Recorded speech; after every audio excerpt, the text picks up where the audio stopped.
Hi, I'm Melissa, and before we dive into this wild story, be sure to hit that like button and subscribe. You won't want to miss what's coming. Let me tell you a bit about myself first. I'm a 38-year-old single mom, working as a paralegal to give my daughter, Allison, the best life possible. It's been just the two of us ever since my ex, Jack, bailed on fatherhood when Allison was 5. Now, she's 17 and the absolute light of my life. She's smart, kind, and as beautiful inside as she is out. When Allison told me she'd been asked to prom, I was beyond excited. "Mom, Tyler asked me to prom," she squealed after school one day. I hugged her tight and said, "That's fantastic, sweetheart, we've got to find you the perfect dress." Little did I know, that dress would bring more drama than I could have ever imagined. Here's the catch, my ex-mother-in-law, Barbara, and my ex-sister-in-law, Karen, are still in our lives. Why? Well, it's complicated, but let's just say they're about as fun as a root canal without anesthesia. At our monthly family dinner, when Allison mentioned prom, their reactions were priceless. Barbara pursed her lips and said, "Prom? Isn't that a little frivolous?" Karen jumped in with, "Yeah, shouldn't you be more focused on college applications?" I bit my tongue, but Allison, bless her, held her ground. "I can do both, Aunt Karen. I'm really excited about prom." The tension in the room could have been cut with a knife, thicker than Barbara's infamous meatloaf. Fast forward to dress shopping, and Allison found this stunning blue gown that made her eyes light up. "Mom, it's perfect," she gushed. I checked the price tag and, well, let's just say it wasn't cheap, but seeing her so happy, I knew it was worth it. "You're going to be the belle of the ball," I smiled, swiping my card. When we showed Barbara and Karen the dress, their reactions were not ideal. Barbara wrinkled her nose. "Don't you think it's a little revealing?" Karen added, "And that color, it's not really your best, Allison." I saw Allison's excitement fade, and it took everything in me to keep my cool. "I think she looks stunning," I said, my voice firm. In the weeks leading up to prom, Allison was caught up in all the excitement, talking about corsages, limos, and after parties with her friends, but whenever Barbara or Karen were around, they couldn't help but throw in their 2 cents. "Are you really going to wear heels? You'll be taller than poor Tyler," Karen would say. Or Barbara would add, "I hope you're not planning on staying out all night." I tried my best to shield Allison from their constant negativity, but I could see it was starting to wear on her. The night before prom, Allison was buzzing with a mix of nerves and excitement. We were deep into last-minute preparations, nails, hair, you name it. "Mom, what if something goes wrong?" Allison asked, her voice trembling slightly. I squeezed her hand and smiled. "Nothing's going to go wrong. Tomorrow is going to be perfect, I promise." As I carefully hung up her beautiful blue dress, ensuring every inch was wrinkle-free, I had no idea just how wrong I was. Sometimes, the people you trust are the ones you need to be most wary of. I realized I needed to run to the store for some last-minute essentials, hairspray, bobby pins, the usual prom night supplies. Barbara and Karen, in an unusual display of kindness, offered to come over and help Allison with a few final touches. "That's really thoughtful of you," I said, surprised by their sudden enthusiasm.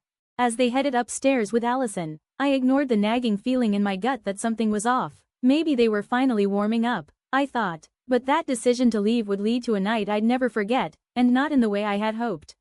I rushed back from the store, eager to surprise Allison with her favorite snacks for our little pre-prom celebration. As I pulled into the driveway, I noticed Barbara and Karen's cars were still parked out front. Strange, they were supposed to be gone by now. When I stepped inside, I heard hushed voices upstairs, and the unmistakable snip of scissors. A sudden chill ran down my spine. My heart pounded as I tiptoed up the stairs, each step filled with dread. When I reached Allison's room and pushed the door open, nothing could have prepared me for what I saw. There, in the center of the room, were Barbara and Karen, scissors in hand, surrounded by shredded pieces of blue fabric. Allison's gorgeous prom dress lay in tatters across the bed. "What the hell are you doing?" I yelled, my shopping bags hitting the floor with a thud. Barbara and Karen spun around, their faces drained of color. "Melissa, we were just," Karen stuttered, unable to finish. "Just what? Destroying my daughter's dress? Have you completely lost it?" My hands shook with fury. Barbara stepped forward, her chin held high, as if she had any right to justify this. "We're doing what's best for Allison. That dress was inappropriate," she said without a hint of remorse. "Inappropriate? It's a prom dress, not something from a nightclub." I could barely contain my disbelief. Karen chimed in, trying to sound reasonable. We were only trying to protect her reputation, you just wouldn't understand. Suddenly, it all clicked. The judgmental comments about my parenting, the accidental spills on Allison's favorite clothes, the times they'd conveniently left her waiting at school. This wasn't about protecting her, it was about control. The pieces fell into place, and I realized they had been undermining us all along. You've always been jealous, I realized aloud. The pieces finally falling into place. You can't stand to see Allison happy. Barbara scoffed, dismissive. Don't be ridiculous. We love Allison. Love? This isn't love. This is control. Manipulation. I shot back, my voice trembling with anger. At that moment, a soft gasp came from the doorway. Allison stood there, her face pale, eyes wide in disbelief as she took in the destruction of her dress. My dress, she whispered, tears already welling up in her eyes. I rushed to her side, wrapping her in a tight hug. Oh, sweetie, I'm so sorry, I whispered, my heart breaking as she started to sob. Why? Allison cried, her voice cracking. Why would they do this? Grandma? Aunt Karen? How could you? Barbara had the nerve to look indignant. We were trying to help. Dear, that dress was far too revealing for a young girl. Get out, I growled, my voice low, simmering with fury. Get out of my house, now. Karen tried to interject, but we were just out, I roared, pointing sharply toward the door. They exchanged a glance but didn't argue. As they hurried out, I turned my full attention back to Allison, still trembling in my arms. What am I going to do, Mom? She asked through tears. Prom's tomorrow, and my dress is ruined.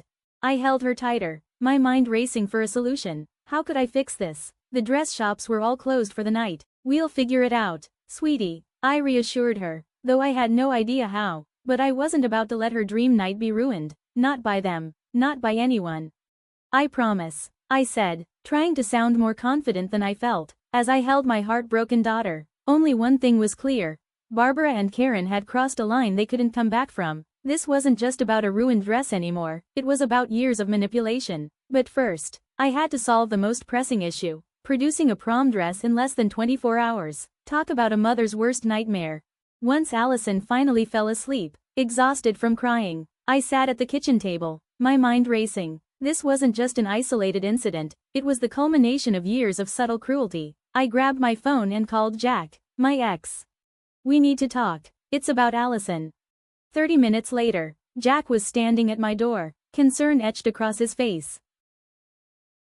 What's going on, Melissa? I didn't hold back, I told him everything that had happened, and as I spoke, I watched his expression darken. I can't believe my own mother and sister would do something like this, he said, shaking his head in disbelief. Believe it, I said grimly, and it's not just this. Remember when Allison didn't get invited to Karen's kids' birthday parties? Or the time Barbara accidentally spilled wine on her graduation dress? Jack's eyes widened. You think all that was intentional? I know it was, and we're going to prove it. For the next few hours, we called friends and family, connecting the dots on Barbara and Karen's years of toxic behavior. The stories came pouring in. My friend Lisa reminded me, remember when Barbara told everyone Allison cheated on that math test? I knew something was off. Jack's cousin Tom added, Karen once told me Allison was spreading rumors about my daughter. I always had my doubts, but I didn't want to cause drama. By the time the sun came up, we had a long list of incidents spanning years. It was time to take action. I called up my old college roommate, Sarah, a high-powered lawyer. Sarah, I need your help. We met at a cafe, where I laid out everything we had gathered. After listening intently, Sarah let out a low whistle. This is some heavy stuff, Melissa. We're looking at harassment, defamation, and now with the dress, destruction of property. What can we do? I asked, desperate for a solution.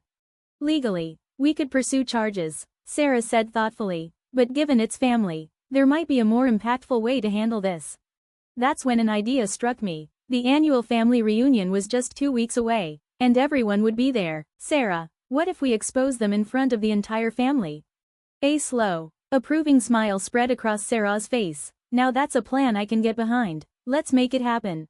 Over the next few days, while juggling prom preparations for Allison, thank goodness for 24-hour tailors and my emergency credit card, we set our plan in motion. We gathered all our evidence, photos, text message screenshots, and even security camera footage showing Barbara and Karen with the ruined dress. Jack reached out to extended family members, subtly ensuring their attendance at the reunion. Lisa helped us assemble a compelling slideshow, and Tom volunteered to handle the tech side of things.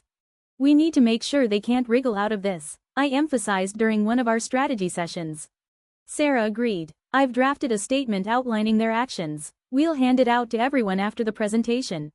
As the day of the reunion approached, a mix of nervousness and resolve settled over me. Barbara and Karen had no clue what was coming. The night before the reunion, Allison voiced her concerns. Mom, are you sure about this? It feels pretty intense. I wrapped her in a reassuring hug. Sweetie, sometimes you have to stand up to bullies, even when they're family, especially when they're family. Jack added his support. Your mom's right, Allison. What they did to you was wrong, and it's time everyone knew the truth. Allison nodded, her trust in us clear. Okay, I trust you guys. As I laid out my outfit for the reunion, I took a deep breath. Tomorrow, everything would change. Barbara and Karen thought they could manipulate and hurt us without facing the consequences. They were about to find out how wrong they were. Ready for tomorrow? Jack asked as he headed out. I nodded, determination shining in my eyes. More than ready. It's time to put an end to this. Let the show begin.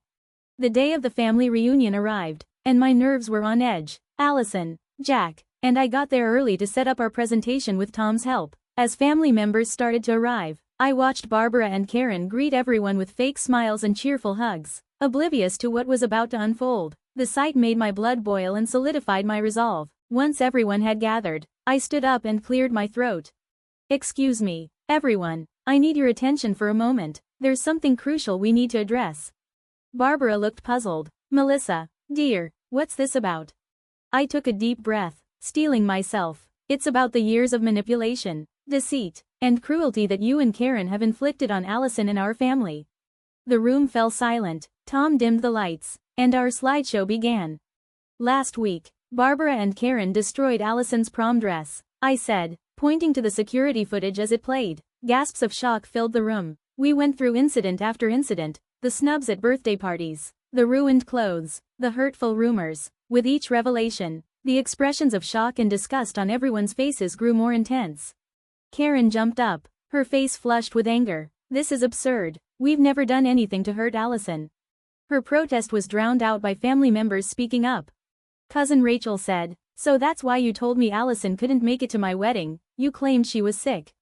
Uncle Steve added, and the time you said Allison was spreading rumors about my son? That was a lie too. Barbara and Karen's faces turned ashen, and they desperately searched the room for allies, but found none. Sarah stepped forward, her lawyer persona in full effect. What you've done amounts to harassment and defamation, not to mention destruction of property. We have a strong case for legal action. Barbara sneered, you wouldn't dare, we're family. I locked eyes with her, unwavering. Family doesn't treat people the way you have. You've left us no choice. The impact was immediate. Other family members began sharing their own experiences of Barbara and Karen's manipulative behavior. It was as if a dam had burst. Ultimately, pressing charges became unnecessary. The family decided on their own to cut Barbara and Karen out. No more invitations. No more contact. Allison's prom night was a triumph. In her new dress, which was even more stunning than the original, she radiated happiness. Mom, she said as she was leaving, thank you for everything. I hugged her tightly, my eyes welling up. Always, sweetie, I'll always be here for you. Later that night, as I reflected on everything that had transpired, I realized an important truth. Confronting toxic behavior, even within the family, isn't easy, but it's essential for our well-being and for those we love. And that's the end of Melissa and Allison's story. Now, I'd love to hear from you. Was Melissa justified in exposing Barbara and Karen's behavior to the whole family, or should she have handled it more privately? Is public confrontation ever the right choice when dealing with toxic family members? Share your thoughts in the comments below. Your perspective might help others facing similar situations. If you found this story compelling and want to see more like it, hit that like button and subscribe to our channel. Your support helps us bring more real-life dramas to light. Thanks for watching. We'll see you in the next video.